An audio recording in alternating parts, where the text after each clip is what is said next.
Thank you, Dr. Gibbs. I concur with Ed. Those were fun and interesting exercises. I trust our audience gained some new perspectives on the subject of creativity as it relates to entrepreneurship. For our last session, we have a case study that will be discussed by Herb Sherman. Herbert Sherman is a professor of management at Long Island University, where he teaches courses in business strategy, business and society, and organizational behavior. He has published 4 books in the last 5 years, several readers, over 30 cases, and numerous articles in strategic management, small business entrepreneurship, and business ethics. He is the acting chair of the Department of Managerial Sciences, the founding editor of the Case Journal, and the editor of the New England Journal of Entrepreneurship. Dr. Sherman also teaches courses here at SPS. His eclectic educational background has allowed him to research a broad array of topics ranging from medically related transportation for the mentally and physically challenged to strategic planning and supervision in higher education. As an applied social scientist and manager, his inquiries have had a practical orientation or have dealt with utilizing research findings to improve classroom instruction and curriculum development. It is not surprising then that in the past 10 years, he has spent the predominant amount of his time honing his skills as a case writer. His belief that the case method of instruction is quintessential as a learning instrument for business students, and therefore he has developed cases as contribution to the field. Other publications include several co-authored textbooks in the field of academic and strategic planning for colleges and universities, a more traditional strategy textbook, as well as a textbook in business, government, and society. In the past few years, his instructional cases have focused upon the fashion industry, more specifically, the manufacturing and retail sectors. Dr. Sherman holds a BA in political science from City College of New York, an MS in management science from Polytech University, and a PhD in strategic management policy from Union Institute and University. Herb, take it away. Thank you so much. You nearly put me to sleep describing my own background. I think it would have been just nice to say Herb's a nice guy and move on from there. Well, I don't know how many, I don't know. Herb is a nice guy. Go ahead. Thank you, Carlos. And so are you. I'd like to also introduce my co-presenter, co-chair and co-pilot, Frank Shepard. You can't miss him because he's got, it looks like a courthouse building in his background. I believe in justice for all, so I think that's wonderful. And what I'd like to do, I don't know how many of you actually got a chance to read the case. I'm sure you're sitting there saying, what case? I don't know what you're talking about. So what I'd like to do is, hey, I'm obviously going to go over the case myself, but while I'm chatting, I'm going to put a link to the case in the chat room. So if you want to pull it up on your leisure, you can. And I'm going to break us into breakout rooms. By the way, I feel terrible because I'm not only the last presenter, I have to follow an amazing presentation. So we'll do the best I can. Let me share my screen and hopefully we can get that going. And let's go back to the front. There we are. There you go. Hopefully everyone can see this. It's funny, I can't see it. Okay, so let's go. I can see it. I'm glad you can. It'd be nice to see. I've got an old laptop here, so I'm doing the best I can here. Okay, so there we are. So the title of the case is Mortgaging the Future for the Present to Buy or Not to Buy a Two-Family House, Parts A, B, and C. The reason I chose this case is most people get into entrepreneurship, what I would call the accidental entrepreneur. An opportunity smacks them in the face and it either wakes them up, knocks them down, but most people, you know, come across opportunities and they're, and by the way, you know, becoming a landlord, and I've written several cases on landlords, is one of the, I wouldn't say the easiest way, but certainly one of the most common ways of becoming an entrepreneur. So the point of this case is to look at, well, what types of decisions does a person have to make if they are going to become a landlord? So, again, I have the link on the bottom just in case you didn't get it in the chat room. So let's talk about the case. And before I go through the case itself, I don't know how many of you have done case analysis or case methodology. I teach the capstone, both undergrad and grad at CUNY. I teach it at my own institution. I love cases because most cases, and I'll start with point A, they're what we call smoke and mirror cases, meaning it is not obvious what the real problems are. We're going to throw a lot of numbers at you in a case. We're going to throw a lot of issues at you at the case. And I call them not problems, I call them symptoms, like a doctor.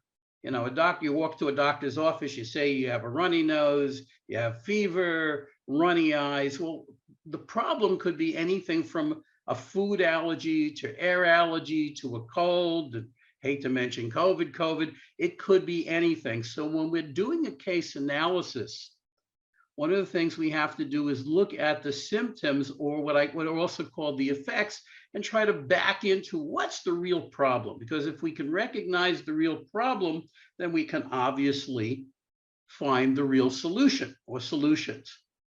Again, the next step is evaluate the causes and plot the possible courses of action, meaning there's more than, what I love about cases is there's always more than one solution, and there are multiple solutions that could be equally as successful. Concept of equifinality. There are many ways to solve a case. And at least when I teach case method, my only comment to my students is, now back what you're saying with some theory from the textbook or from literature in the field. And then in the third part is we make a selection. Okay, we've got several possibilities. So what are we going to do? Okay, so let's go through the story. Again, if you haven't read the story, I understand, I'll go through it. But imagine that you're taking a vacation and you're visiting a friend. I don't know how many of you are city dwellers like myself. I've lived in New York City most of my life, but all of a sudden you're going out to a place like Montana. There are woods, there are lakes, there are streams. It's amazing, it's astounding, it's a whole new world. And of course, it's the classic, gee, wouldn't this be a wonderful, wonderful place to live? And you think about it, and of course, you're visiting friends, and you sit there and say, well, gee, this wouldn't be a bad place maybe to have a summer vacation. This wouldn't be a bad place to come and visit more often.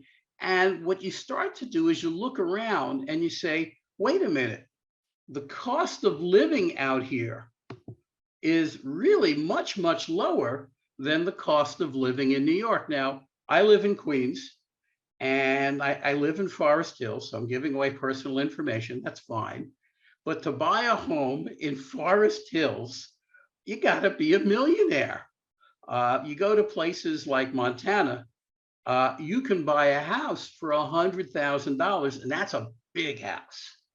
So the question becomes, what do I want? What should I do? What should I do? And it's interesting to me that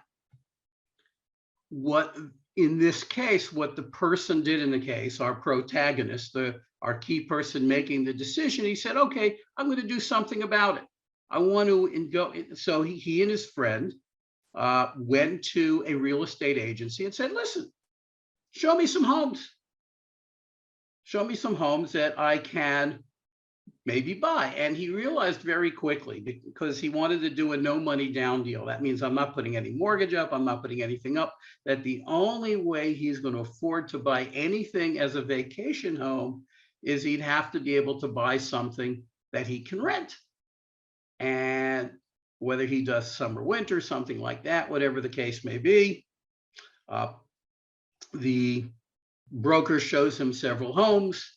He sits down quickly, does out the numbers, and he says, listen, this is not working out. I've looked at the mortgage. the rent I collect, it's not going to work. So she said, maybe we're looking at a 2-family home. And he said, okay, let's start looking at 2-family homes. He goes, and all of a sudden, a 2-family home pops up. So let me go to my next slide if I can get there. There we are. And he finds this home. By the way, this is a real case. These are real pictures. This is a real home. The location has been changed to protect the guilty or innocent, however you want to look at it. So here's a layout of the home. I'm sorry, I heard if there are not in Montana, is it, Herbert? Yeah, this is in Montana. Helen, where Mount St. Helen is. I changed the location. The location really isn't there, but in the case, it's in Montana. But this could be anywhere USA outside of major metropolitan areas. So he finds this home, and you can see the pictures of the home. And he walks through it, looks pretty good. And he says, okay, let's now sit and do some numbers. So he pulls out his fancy, or that back then maybe fancy, but not so fancy laptop, sits down, cranks out a spreadsheet, and says, okay, here's the deal. Here's the information I got from the broker. Taxes are $1,500 a year. He'd estimated at $1,200. Insurance, their management fee, because I'm not going to manage it. I don't live here. So they got to collect their management fee, whoever I give the property to manage. Mortgage, notice, by the way, the 30-year rate is at 6.5%. I don't know if you noticed in the papers, it just hit 5% now. So this is a little bit higher. Contingency is an emergency fund. So he said, okay, if I can collect $450 per apartment, which is what he was told, I can collect $10,800. My expenses, including my contingency, would be $10,560. So I have a profit of $240. And the question is, very simply, is it worth it? And what I want to do, rather than open this up to everybody, let me stop sharing for a second, is Heather still here? Heather around? I am. Could I ask you to put these wonderful people in breakout rooms? Absolutely. And can we do 4, what do you think? 4 or 5 to a breakout room, Frank? What do you think? 4? 5. Okay, 5 to a breakout room. And Heather, is there a way you can share my PowerPoint with them, that one screen? Sorry, which particular screen? My PowerPoint, this baby. Oops, sorry. Let me get it. Let me get into it and share it here.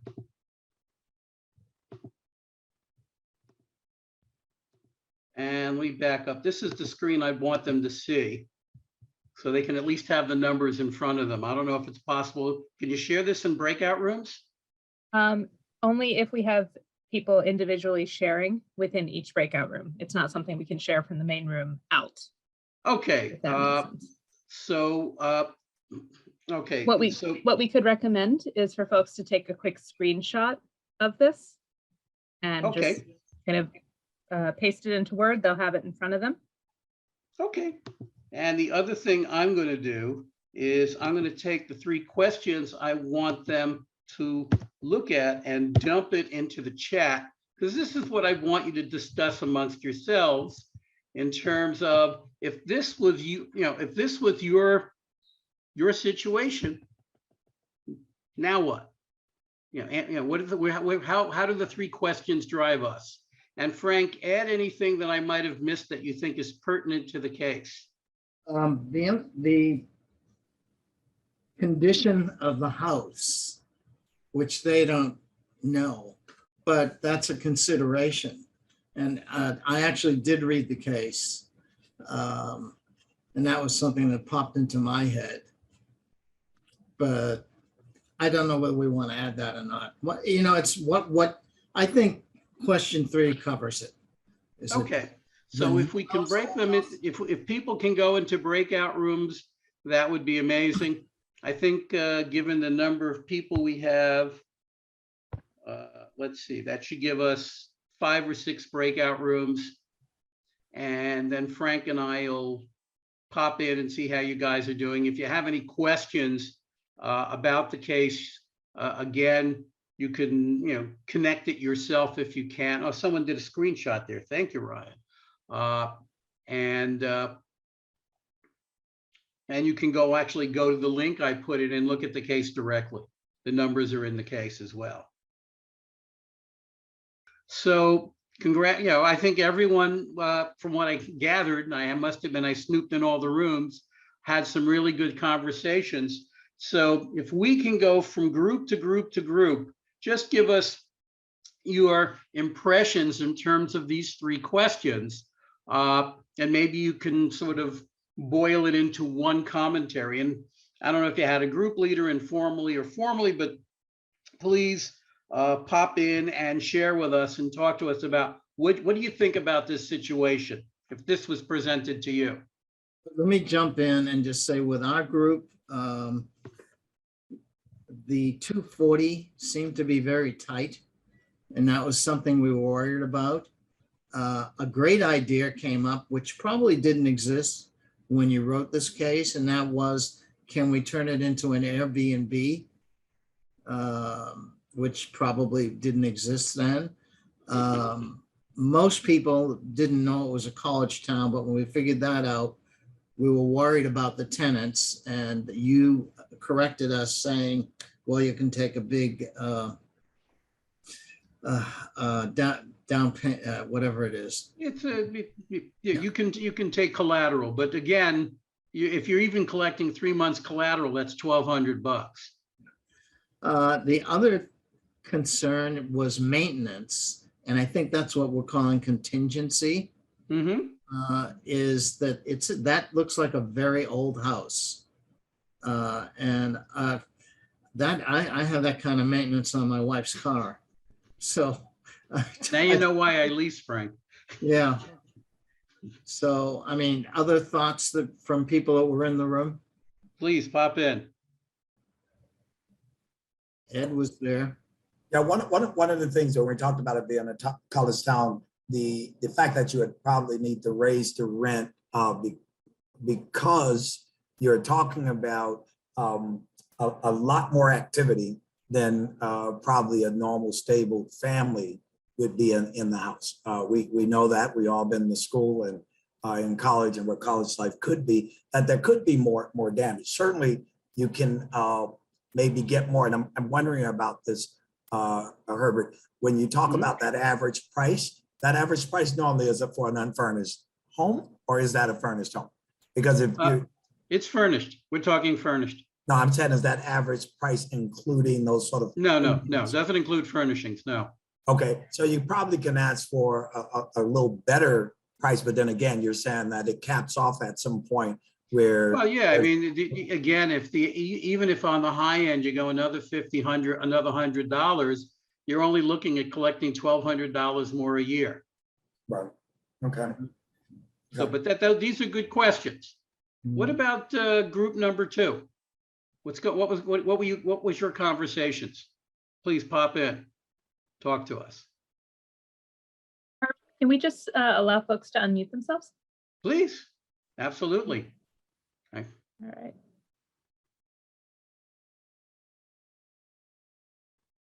I think I was in group 3.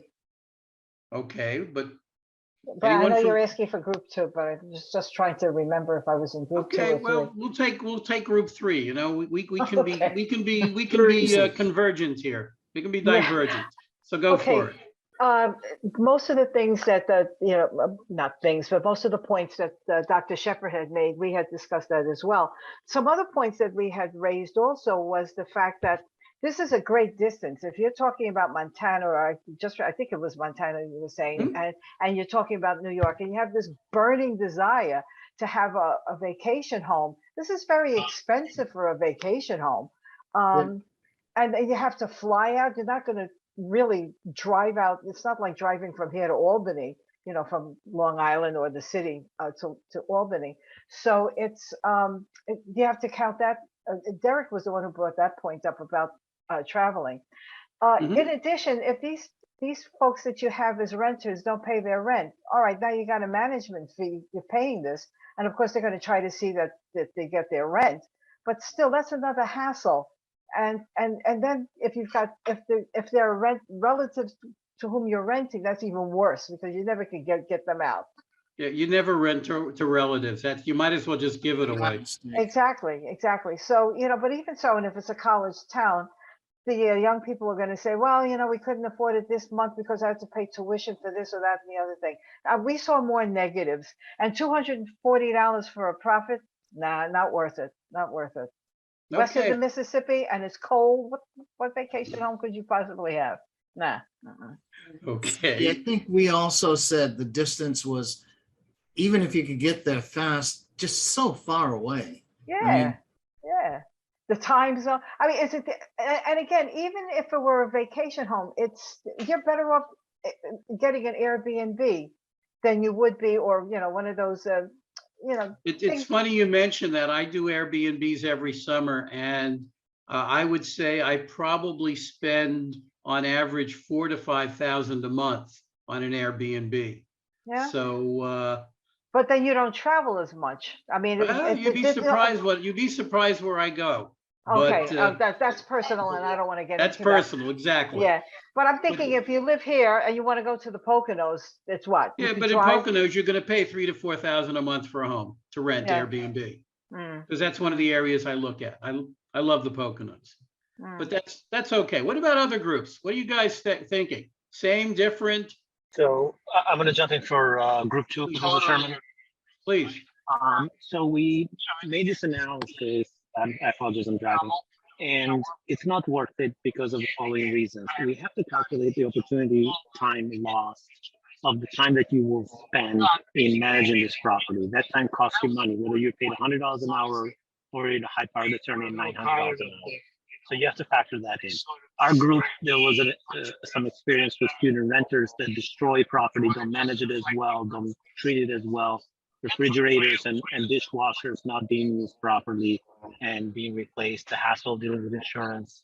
The other concern was the fact that while some might pay rent, others might be delayed. So a stable tenant, like a professor at that college or university, would be a much preferable tenant. So that's what we kind of, and also the fact that this ties you to, contrary to what you just stated, Professor, to have your vacations in the same place. And that's a little annoying because we'd like to go to the beach or skiing or somewhere else. Instead, now that you bought this property, you have to go to this property all the time. Okay, that's good. By the way, we're getting a bit of an echo on that. Any other comments? Any other? Just for group 4, the ladies can obviously jump in as well. But thinking about what Adrian just said, I think it was Adrian, forgive me if I got your name wrong. The other thing is when renters get a whiff of the fact that you are not local, that's a lot of trouble. And then I thought to myself, which we did not quite discuss, that the annual earning was whatever it was, I can't even remember right now. It was 240. 240, but that was the annual earning for having both places rented for 12 months. That's correct. If this is a vacation home, there's going to be, let's say, anywhere from 3 to 6 months where you're not actually even getting that for one of the rooms, one of the apartments, right? So then that 240 goes into a negative. Okay. So that's scary too, because you're going to lose on that. So, and then the general belief, Viviana, Taylor, we were sharing, was that the expenses can be unexpected for repairs. We're not sure. In terms of the market changes that can happen with renters, that goes up and down sometimes. The other thing I noted just now too is if you're renting and then you're using it as your vacation home, there's going to be a time where you're going to have to get people out. So there's a legal issue going on there with that. You're only renting probably month to month. But then there's also because this is a college town, you got a 9-month rental where you've got the person in during the year and they're out during the summer. Gotcha. So we didn't know the details of that. I mean, Well, I you don't wouldn't. know if I You recalled wouldn't. it, but You wouldn't, because the case doesn't mention the option you talked about, which is great, because you're hitting into some of the real issues in case is what this person didn't consider. And you brought Right. up a great consideration is, wait a minute, you want to use it to stay there, but you're factoring in rent for 2 people for a year. right. let Right. me- Now, yeah. I'll just throw in there that I live in Cape Coral, Florida. And if you were to do that here, our rents are so skyrocketed right now that a 1 to 2 bedroom apartment is $2,000 on a multifamily. So, you know, it's only because of where it is and the details of that particular scenario. Tony, Okay. you know that I live in Naples. Oh, there Very you go. Yeah. Very Okay. right. There's a lot of changes. Am I right? Okay. Wow. I got one question. Any other comments on part A? Because I want to hit the other parts, because this guy goes to the next step. Are there any other comments on this one? So most of you are saying either we need more information or it's just not worth it. Heck no, we won't go. Heck no, we won't go. So let's go to part B. I have some comments, I'm sorry. Oh, I'm sorry, go ahead. Just one thing to mention. My opinion is that it's not worth it because a lot. But the one thing that will make it worth it will be why the reason for going into that type of business. For example, are you doing it because you want some extra income? Are you doing it because this is what you're going to live off? Or are you doing it as a retirement option? Meaning, right now if I have something in my bank account sitting, earning nothing, literally, having a house, even if you don't pack it anything, but you know you're gonna have that house as a rental for the next 30 years. When you're ready to retire, you know that houses go up, I don't know, 3, 4, 5, 6% a year. You will have, you know, a good investment, 30, 20, 25 years. That is the only way, the only option that I saw that this will be profitable, just for that. If it's as a retirement option, an investment, just sit there, let it earn money, and then you sell it and cash it out when you're ready to retire. Well, I don't know if you guys sat there and looked at what the profit margin is. It's about 2%. Daniel checked in on the chat mode, and I think by the way, in this area, property doesn't appreciate at all, at least not during the time that this person was looking. But the interesting thing is the tax implications.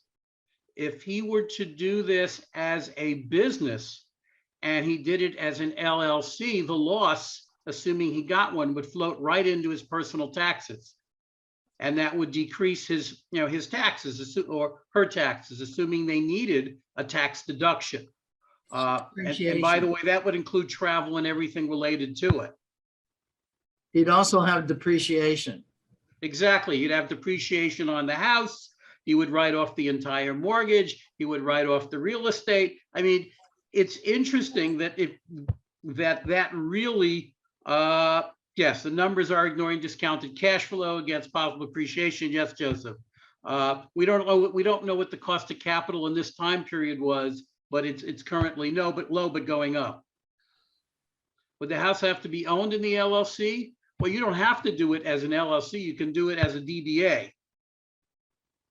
So you were getting some really good conversation, but these are the types of questions that aren't asked in the case. And these are the types of questions that need to be asked is how are you going to structure it? Are you going to do it as a separate corporation? Are you going to own the property outright? It's funny because my landlord decided to form an LLC to own the house. Now she lives in Rhode Island, but she's forming the LLC in New York. And I emailed her, I said, why would you do that? The taxes in New York are more expensive than Rhode Island. So, she doesn't have any liability. Right. And so if you're going to form an LLC, where are you going to form the LLC? And in a DBA, it's easy. It's wherever you live. So these are some of the interesting issues. But let me go on to part B, because this guy wants to check it out further. So to me, this is the whole part B, but I'm just going to get to the bottom line is basically the broker says offer 62,000, take $5,000 off the top. Well, you can read the details that the rent is slightly lower, but take $5,000 off the top. $5,000 off the top is going to, saves you basically 8-9%. Is it worth making even that offer? And I open that up to everybody. What do you guys think, rather than putting it back into groups, because we only have about 13 minutes. What do you say to 60 years If I old? were to take this money from a lending account, meaning I lend that, I took a loan against my stocks that pays me a dividend of 4 to 6%, I would do it because it's free money. Otherwise, no, sorry. Okay. What if you're in the situation you were now, where your money is sitting in a savings account earning 0.5%? But this is a no money down deal. That's the point. He doesn't want to put anything down. If he wanted to put something down, that mortgage is going to come down dramatically. The rate of return has to be way higher than inflation. 2% is just keeping pace with inflation. And if I look at comparables, meaning REIT funds out there or real estate investments with the required rate of return, so I'm talking now IRR, internal rate of return of 6 to 8%. You're right. Okay, so you're saying it's just not worth it because it doesn't factor in net present value. It doesn't factor in inflation, cost of capital. Okay, but again, that's assuming he wants to do this as a profit. Let me go back and share my screen again. Sorry, guys. And Joe Foy just made the comment of the regarding the distance. I mean, right. Even it's a distance. Even investors in private equity don't like to invest in a company that's too far away from them. Yeah, I understand. So let's see what happens. I'm just going to jump into C. Is he turns around and offers 58. And to make a long story short, they accept it.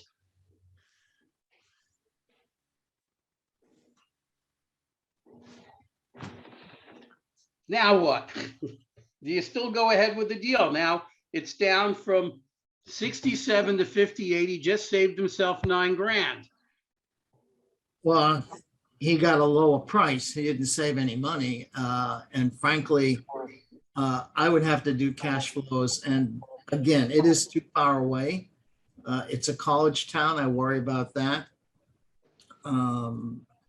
And I guess I'd have to do the calculation for the mortgage to see how much. Well, I'm going to do it. You're taking off $9,000 from the mortgage. You're taking off approximately, what is it? Maybe 15% from the mortgage. You're probably knocking down your expenses, maybe $1,000 a month. So the profit seems to be better. Does someone got the numbers up there? Runaway fast. The closing cost of buy or sell are not being factored in. That's true. You're right, Joe. We're not looking at closing costs. Joe says run away. Yes, he says run away. Yeah, this is Who's not laughing? Even if Yeah, I think this is a no deal. You think what is I wish we had a way of actually, you know what we can, I'm going to stop sharing. Can we put up a show of hands? Actually, if you can do thumbs up, thumbs down in reactions, can you do thumbs up or just thumbs down in this thing? I think you can do thumbs down. No, I only see thumbs up. Who wants to do this deal? Put your thumbs up. I see Daniel's got his thumb up. Ardian wants his thumb down. My student doesn't want to do the deal. There's got to be more. There's got to be more, but if Joseph doesn't want to do the deal. I don't want to do the deal, but I can't find the thumbs down. That's okay. Does anyone want to do this deal? No, you can put it, you need more info. Okay, Viviana, what more info would you need to do this deal? Talk to me. Well, I know you have given all of that, but I haven't sat down to calculate everything. I was a few months ago trying to join this real estate to get into renting. Mhm. And I saw so many houses, and it was in the middle of the pandemic, and I kept being beaten by those who wanted to live in it. There's a lot to consider. So whoever wanted to live in there, they got first option. I will get the second option. They will offer more. I will offer less, because for me, I'm not looking to live in there. I'm looking to rent it. Then I also had to look at how much are the other houses renting for. Then how many, all the expenses. Was it, you don't really get much. It's only like this example, only $240. That's about how much. And then what were my reasons? I honestly wanted to just do that. I wanted to live off of this. So that means I needed to have a lot of houses to cover my expenses. Well, let's be candid, on a even on a $58,000 home, you're not going to generate any income you could possibly live off of. I think that's the issue. I think the bigger issue for me is, it goes back to, and again, I'm not a personal financial investment specialist. What is the person buying the house for? And my biggest, by the way, I've given this case in classes, exactly, reseller equity, upward trends, market projections. That's what we've got. When I give this case in my strategy class, and I don't do it with CUNY, luckily, most of my students want to buy. And my first comment is, now what happens because this is a snowy area, the roof goes? What's the expense of just a roof? What's the expense, Frank's laughing, of a boiler? A roof is $5 grand, a boiler, a couple of grand. Even if this were a new house, that blows my numbers right out through the woodwork. So, it's interesting. It's not what you know. Unfortunately, sometimes it kills the deal. As Frank says, we don't know the closing costs. We don't know what the cost of repairing this house would be. By the way, I would never touch a house without an engineer's report, especially an old one. But it's interesting. It's a no-go for me. Tony says it's a no-go. It's interesting that it's a no-go for everyone. But, by the way, the guy didn't do it. But this was back in 2005, 2006, when everyone and their brother went into the real estate market. If you know anything about what happened in the real estate bubble of 2008, everyone was owning homes. Everyone got into it because they had all these no money down deals on mortgages.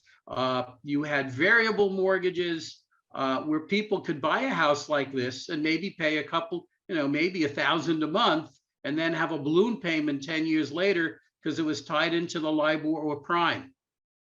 So this person didn't take the deal, but trust me, there was someone right behind this person who did. Yeah. So the question is, what do we learn? And I'm going to wrap it up because I see we're running out of time. We got 5 minutes. What do we learn from this case and in cases in general? Why is the case method a good way to teach entrepreneurial thinking? And I would argue strategic thinking, because that to me is what strategy is all about, is how are you entrepreneurial in the market?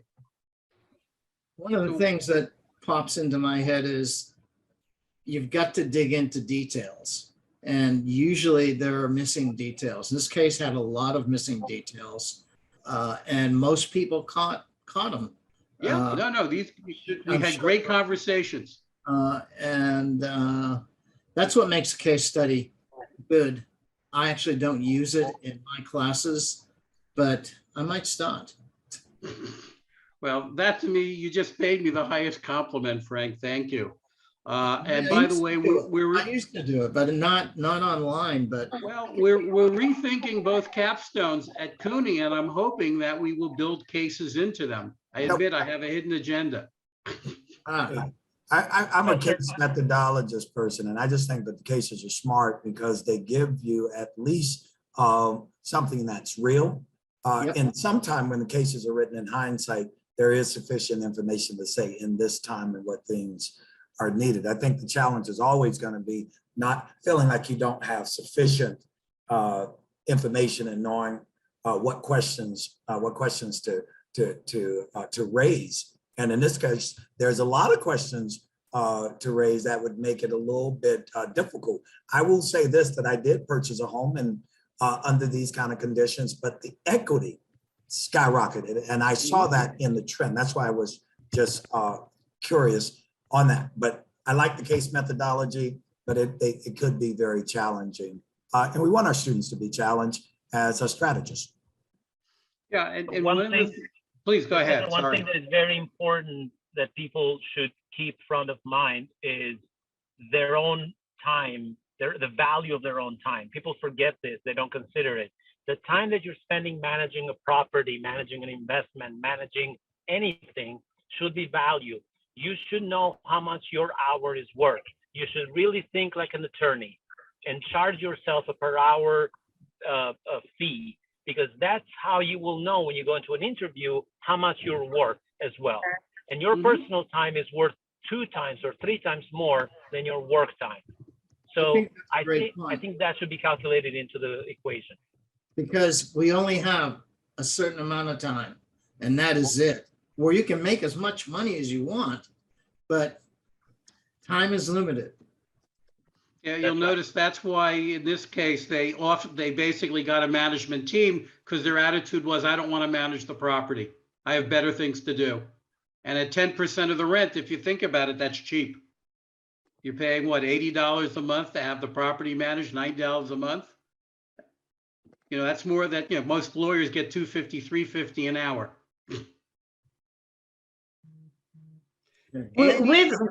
With that said, I mean, just to put it out there on the table that because this scenario is not working out for all the reasons that have been shared, this is a very lucrative way of making income if your money is right, the funding is there, if it's a triplex versus a duplex.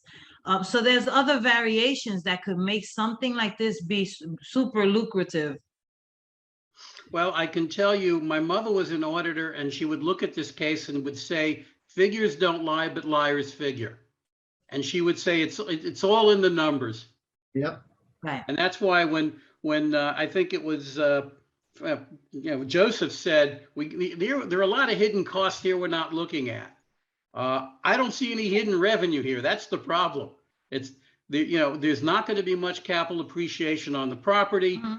Even if you turn it around at, what he might do is turn it around at 58 and try to sell it at 67. But even still, what are you clearing after taxes? Yeah, because you will pay taxes. Yeah, you have to do the numbers like your mother said, Professor. Yeah, well, You have to do the numbers. Mom still is angry at me that I never became an accountant. You don't even have to like the house if it's an investment property and the numbers are good. Well, Like you don't even have, it does not even have to be appealing to you, right? Having owned several investment properties, trust me though, I believe rule number 1, you don't buy what you don't like. Because if I don't like it, who else is going to want it? Well, but there's a lot of occasions where there's an opportunity in a location where you necessarily would not live, but yet that is a very good I might not live in the area, but I gotta want to live in the house. I would not live in that house. I just don't like the way it looks. But then again, you're from Naples. I'm from New York. But I'm saying you're living in Naples. If it was Naples, Italy, I'd understand it, not Naples, Florida. No. Naples has some castles, let me tell you. I don't know where. So does Naples, Florida. So does Naples, Italy. Yeah. Well, you're Any right. other comments? I know we're spurious. You would not live in Montana. Well, this was not the real location, but okay, whatever.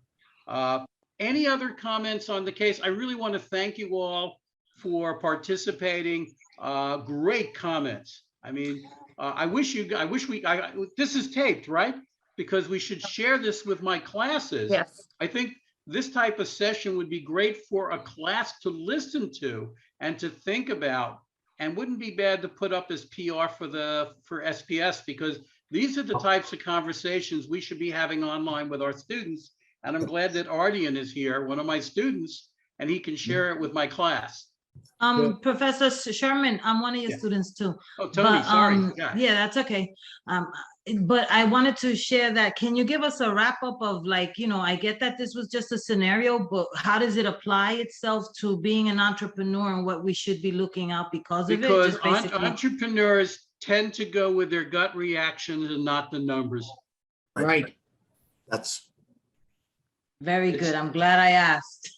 Because you can't go by your gut as much as you would like to go by your gut. And Right. that's why 1 out of every 2 businesses fail within the first 2 years. They're either undercapitalized or the person doesn't know how to manage what they're managing. Good point. See, that's a great answer. Well, listen, I wish it was mine. I'm stealing from the best. Other than that, let me turn it over because we're at time to Carlos. Again, thank you all for hanging in there. I know Thank this you. is the end. Thank you so much for co-sharing and adding your comments. And to everyone else, have a great weekend. Oh, that's right. It's Thank Friday. you. Thank you, Herb, for a very interesting analysis and I think a fun case study. I think it was a fun experience, the way you handled it. It was somewhat informal, and I think that added to the interactivity, and it was fun. Thank you all to the faculty and staff who helped us out for this long day. And thank you to our students and the other audience members. I'd like to turn it over to Ed for some closing thoughts now. I know we're at the end of the day, so I'm not going to make this long, but I also just want to add my thank you to all of the presenters, to our key note folks. I certainly want to thank Heather and her team for all the technical support, always making things look rather smoothly. But I do want to point out what this conference was about once again. It was a knowledge issue. It was to start to talk about entrepreneurial thought and what some engagements look like, whether it was entrepreneur or whether it was starting from scratch as an entrepreneur outside of an organization. There are to be other steps that follow. I hope that some of you are inspired and that it has you thinking about what entrepreneurial thought is and what that engagement looks like. It is our hopes that you will venture beyond this. We certainly have a new degree program, so we're going to be offering more courses in entrepreneurship. We are looking at workshops that will help with some skill issues. We are looking at boot camps, but they're also in our ecosystem. A lot going on in CUNY. CUNY has incubators. CUNY has the Entrepreneurship Lawrence Center. CUNY has a lot of those type of programs for students. And what we will do, and Carlos hold me to this, is send out what CUNY's ecosystem looks like. And then the state of New York does a lot of competitions. They certainly provide funding to support entrepreneurs. The whole issue, it's not the entrepreneur by itself. It's an ecosystem that's designed to do that. So when you come into an education process like this, we are a part of the ecosystem. It doesn't mean that we have to be entrepreneurs, but we are part of trying to support you understand how you get that work done, how you start, how you sustain, how you grow, and ultimately how you have an impact on the economy. So I want to thank all of you for your participation. And certainly we just had the skill sort of event with Dr. Gibbs and certainly with Dr. Sherman. And I can't say how much I appreciate almost a check on what we've learned from the conversation. But remember, the ecosystem is large. If you find that you're interested in these sort of things as entrepreneurship, we have an entire set of organizations around New York and throughout the nation that can support you. You just have to be willing to learn something, learn some skill sets, know something, and then try to bring it together to be successful. So once again, thank you for attending. And I'm going to wish you a great evening and enjoy your spring break. Hey, everybody.